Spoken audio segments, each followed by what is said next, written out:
네, 지금부터는 국회로 가보도록 하겠습니다. 어제 임시국회가 개의가 되긴 했습니다만 본회의는 열리지 못했습니다.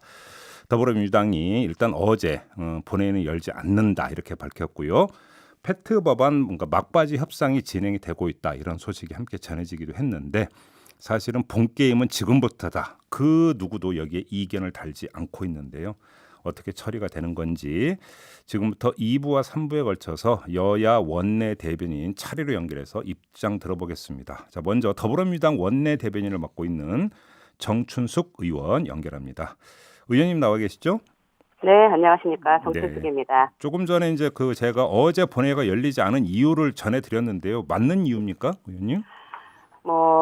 이제 어제 그 본회의를 하지 않은 것은 네. 말씀하신 대로 이제 좀 더 그 협상의 시간들을 갖기 위해서 네. 예, 저희가 좀 미룬 것이죠. 네. 근데 그 민주당 입장에서 그 협상의 대상은 이른바 4+1 협의체 이걸 뜻하는 겁니까? 한국당을 뜻하는 겁니까?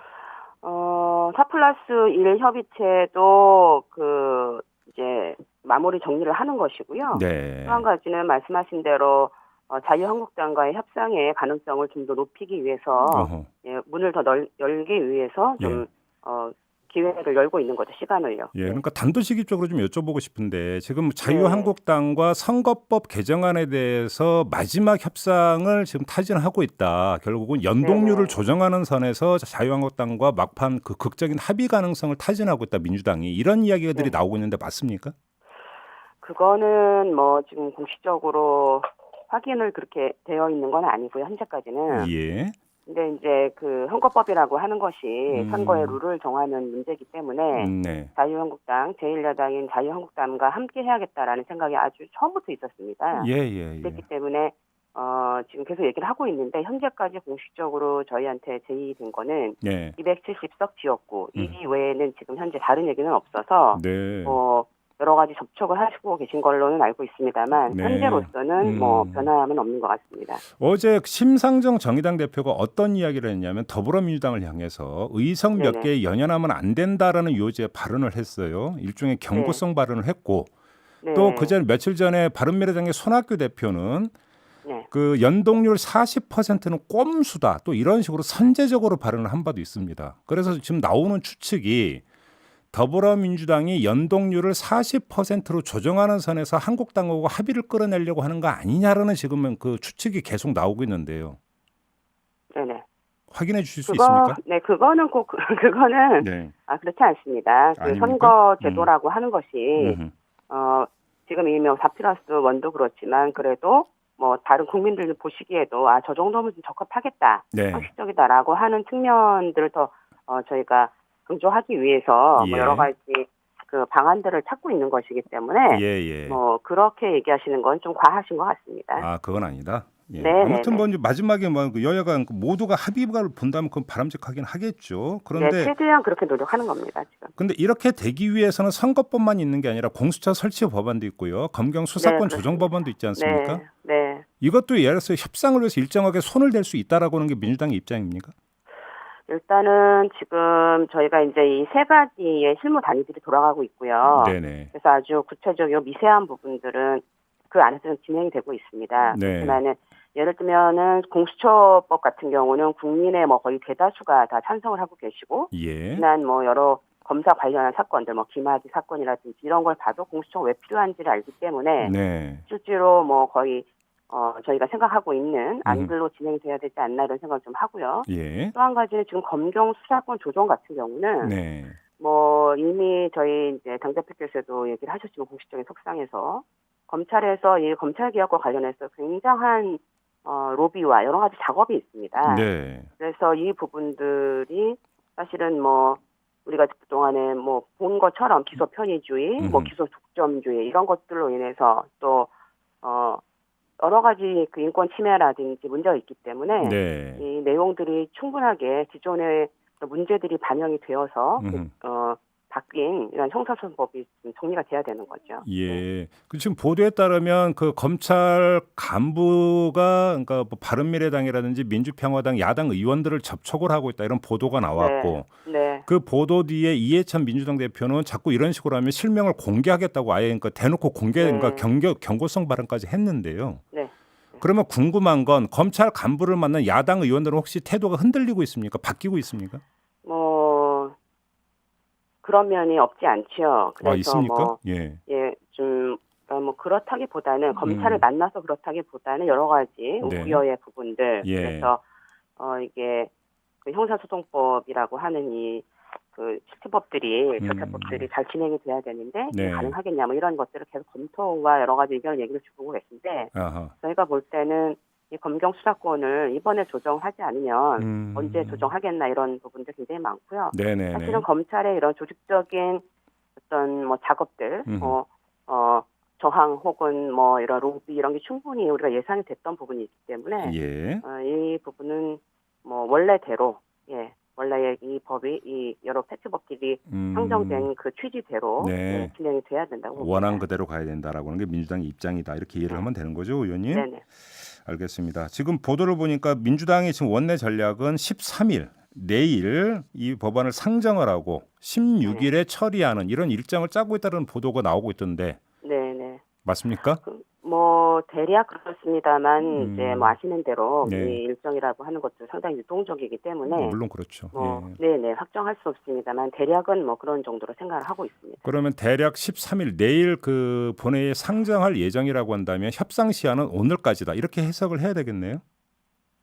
일단은 이제 협상이 이제 뭐 오늘이 굉장히 오늘 오후 뭐 밤 이렇게 되게 중요한 시점일 것 같고요. 일단은 뭐 저희가 본회의에 안건을 올린다 하더라도 또 아마도 자유한국당에서 패스트트랙 필리버스터가 들어올 거라고 좀 생각을 하고 있고요. 그럼 또 그 과정에서도 더 의논할 수 있는 시간이 있기 때문에 마지막 순간까지 협상을 할 겁니다. 그 말씀하니까 좀 일단 확인이 하나 필요한데요. 자, 그럼 내일 본회의를 열어서 예를 들어서 그 선거법 개정안을 올렸는데 상정을 했는데 이제 그 한국당이 만약에 패스트 필리버스터에 들어간다고 하면 그래서 이제 그 16일 처리로 미뤄지는 것 아니겠습니까? 근데 그러면 16일 본회의에서 다시 또 수정한 게 올라갈 수 있는 건가요? 그건 안 되는 거죠. 지금 이제 뭐 그렇게 되면 또 다른 절차를 밟는 거로는 제가 알고 있고요. 다른 절차를 밟는 걸로 알고 있는데 현재 상황으로는 지금 자유한국당이 뭐 14일 당일 집회도 예상하고 있고 그래서 뭐 가능성은 굉장히 희박하다고 보고는 있습니다. 제가 이 질문을 드린 이유는 혹시 이제 내일 상정을 하지만 협상 시간을 더 벌어갖고 16일에 또 내용이 변경될 수가 있는 건지가 궁금해서 여쭤봤던 거거든요.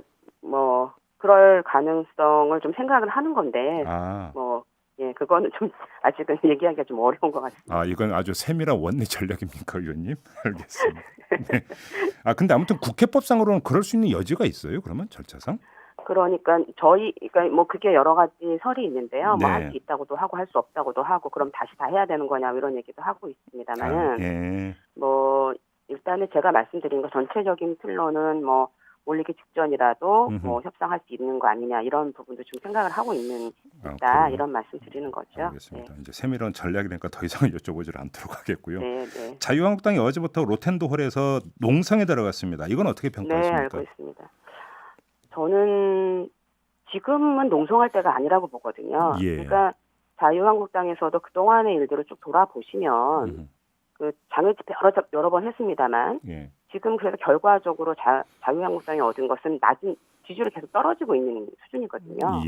그런 정도? 그리고 실제로 어떤 실익을 얻으셨는지는 모르겠습니다. 물론 이제 뭐 나를 밟고 가라 이렇게 하면은 이제 끝까지 협상하지 않는 것을 전략으로 선택을 하실 수는 있겠는데 과연 그런 전략은 누구를 위해 선택을 한 것인가? 그래서 뭐 정말 아주 자유한국당의 지지자들만을 중심으로 하는 정치를 하겠다라는 생각을 하고 계신지는 모르겠습니다만 전체 국민들을 생각하신다면 지금은 이렇게 뭐 농성을 계속하는 이런 방식이 아니라 협상을 해야 된다. 그것도 아주 적극적으로 그 정도 말씀드리고 싶습니다. 그래요? 근데 좀 내일 모레 토요일에는 또 장애 집회를 예고해 놓고 있지 않습니까? 네, 맞습니다. 그러면 지금 자유한국당이 사실은 그 적극적인 협상 의지가 없다라고 보시는 겁니까, 의원님은? 그렇게 사실은 이제 그렇게 보이죠. 이번에 예산안 협상하실 때도 보시는 것처럼 네. 저희가 마지막 순간까지 협상을 하려고 했거든요. 예. 그런데 이제 결국은 마지막 순간까지 협상하지 못하게 되고 자유한국당의 협상에 응하지 않았고 결국은 이제 저희가 처리를 하게 됐는데 4+1의 구조에서 그러면서 이제 마치 본인들이 엄청난 피해를 입은 피해자인 것처럼 이런 모양을 가지고 그걸 총선에 쓰시려고 하시는지는 모르겠습니다만 국민들께서 다 보고 알고 계시죠. 과정이 다 있지 않습니까? 예산을 처리하는 과정도 여러 차례에 걸쳐 저희가 기다렸고 여러 차례에 걸쳐서 기회가 있었는데도 합의문을 썼는데도 그 합의문을 다 순식간에 뒤집고 마치 없었던 일처럼 이렇게 하는 거를 국민들께서 다 보고 계시다고 저는 생각합니다. 지금 그 말씀을 하셨으니까 지금 이인영 원내대표가 어떤 이야기를 하냐면 예산안 처리와 관련해서 자유한국당의 노골적인 지연 전술이 있었다 이렇게 이야기를 했거든요. 이게 무슨 뜻입니까? 일단은 이 예산결산특별위원회 위원장이 김재원 자유한국당 의원이었어요. 그런데 그 자유한국당 예산결산특별위원장이 예산안 처리 법대로 하겠다, 법적 기한에 마무리하겠다. 그게 12월 2일이에요. 그런데 그때 관례에도 없는 소소위에 자기를 넣어달라 본인을 이렇게 해가지고 시간을 끌었고, 그래서 결국은 시간이 지났습니다. 그러니까 그래서 이제 표류를 하고 이제 막 10월 6일 날 저희가 또 다시 예산 처리를 기다리겠다. 다시 협상하자 이렇게 얘기를 했어요. 의장님도 말씀하시고 그래서 그랬는데 그때 아무 대답이 없었어요. 자유한국당이. 그리고 또 이제 주말이 지났죠. 그리고서는 이제 12월 9일 날 원내대표가 거기서 이제 새로 선출이 됐었어요. 그래서 이제 그쪽에서 다시 협상을 하겠다 이래가지고 저희가 합의문을 다 썼습니다. 그래서 예산안 처리는 12월 10일 날 정기국회 안에 한다 이렇게 다 했는데 그것도 순식간에 뒤집고 이게 전제가 안 되면은 필리버스터 처리한 신청한 거 처리할 수 없다 이런 식으로 완전 합의문을 다 뒤집은 거예요. 그래서 저희가 이제 처리하겠다 이렇게 하니까 그래도 의장님이 또 끝까지 이 협의를 거의 종용을 하셔가지고 10일 날 오후 1시 반부터 한 6시 반 정도까지 원내대표가 거의 원내대표 또 예결위 간사들 또 끝까지 회의를 했어요. 근데 결과적으로는 이분들이 이제 자유한국당에서 거부하면서 저희가 7시나 돼가지고 이 예산안을 넣었고요. 또 의장님께서 바로 본회의를 안 여시고 8시에 하겠다 이렇게 해갖고 자유한국당 의원들이 오셔갖고 이제 막 그런 거의 난장판을 벌이신 건데 과정을 쭉 보시면 많은 기회가 있었습니다. 그리고 저희가 여러 번 협상을 하자고 했는데 결과적으로 이런 모양을 만드신 거거든요. 그리고 이제 와서는 본인들이 마치 피해를 입은 것처럼 이렇게 얘기하는 건 굉장히 사실을 왜곡하는 거죠. 알겠습니다. 일단 마무리해야 될 것 같은데 결국 오늘 이 하루를 어떻게 쓰느냐가 상당히 이제 중요한 관건이 될 것 같다는 느낌이 팍 오네요. 이 말씀을 듣다 보니까. 네, 그렇습니다. 알겠습니다. 자, 이렇게 마무리하죠. 고맙습니다, 의원님. 네, 감사합니다. 네, 지금까지 더불어민주당 원내대변인을 맡고 있는 정춘숙 의원과 함께했고요. 잠시 후 3부에서는 자유한국당 원내대변인을 맡고 있는 김정재 의원과의 인터뷰가 준비되어 있습니다. 이슈의 핵심을 꿰뚫는 예리한 시선, 믿고 듣는 진품 시사 김종배 시선 집중.